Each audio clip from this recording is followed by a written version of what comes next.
أعوذ بالله من الشيطان الرجيم بسم الله الرحمن الرحيم اقرأ باسم ربك الذي خلق خلق الإنسان من علق اقرأ وربك الأكرم الذي علم بالقلم علم الإنسان ما لم يعلم الله أكبر শাব্দিক তরজমা আমরা পড়ে নিয়েছি। আল্লাহ সুবহানাহু ওয়া তাআলা বিশ্বনবী জনাবে মুহাম্মদুর রাসূলুল্লাহ সাল্লাল্লাহু আলাইহি ওয়াসাল্লাম কে বলছেন, ইকরা, নবীজি পড়ুন আপনার প্রতিপালকের নাম, যিনি সৃজন করেছেন, জমাট তক্ত থেকে মানুষকে তৈরি করেছেন। পড়ুন আপনার রব, আপনার আল্লাহ মহামহিমান্বিত, যিনি কলমের মাধ্যমে শিক্ষা দিয়েছেন। আর ইনসান কি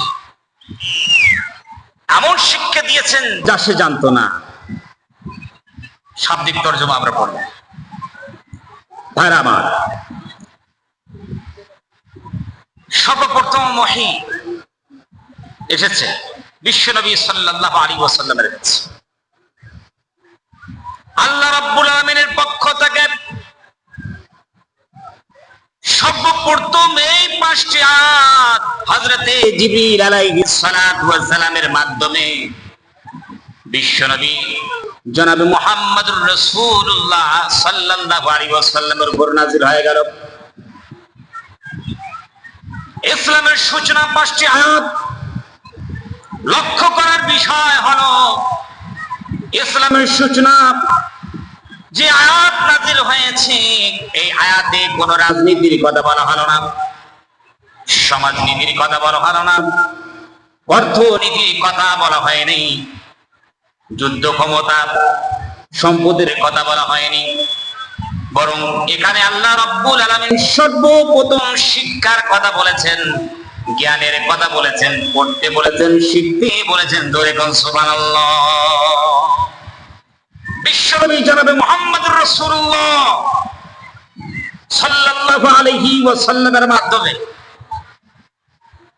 গোটা বিশ্বকে জানিয়ে দিয়েছেন যে তোমরা পড়ো, তোমরা শিখো। কারণ এই যে রাজনীতির কথা বলা হলো না, সমাজনীতির কথা বলা হলো না, অর্থনীতির কোনো কথা নাই, পড়তে বললেন কোন আল্লাহ সুবহানাহু ওয়া তাআলা। সর্বপ্রথম ভাবনার জগতে ভাবতে হবে, সর্বপ্রথম রব্বুল আলামিন তিনি পড়তে বললেন। কেন পড়তে বললেন? কেন মানব সভ্যতার ভিত্তি হলো পড়ালেখা, জ্ঞান। যেখানে জ্ঞান থাকবে, যেখানে শিক্ষা থাকবে, সেখানকার রাজনীতি ভারসাম্যপূর্ণ হবে, সমাজনীতি কল্যাণপূর্ণ, আর অর্থনীতি স্থিতিশীল। মানবের জীবনগুলো হবে খুব পবিত্র,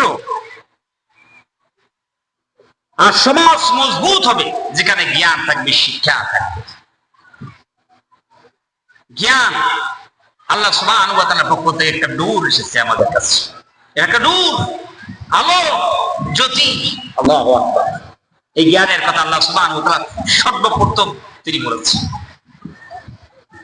আবার রব্বুল আলামিন বলেন, কুল হাল ইয়াস্তাবিল্লাযীনা ইয়া'লামুনা ওয়াল্লাযীনা লা ইয়া'লামুন।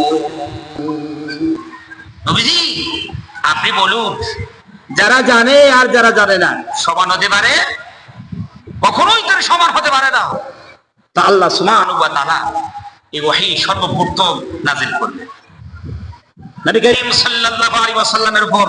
এই ওহী এসে হীরা গুহায় এসেছে।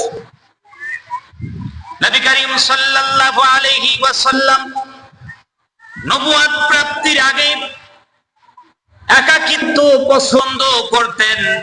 নবীজি সাল্লাল্লাহু আলাইহি ওয়াসাল্লাম নির্জনে থাকতে খুব ভালোবাসতেন। তাই বিশ্বনবী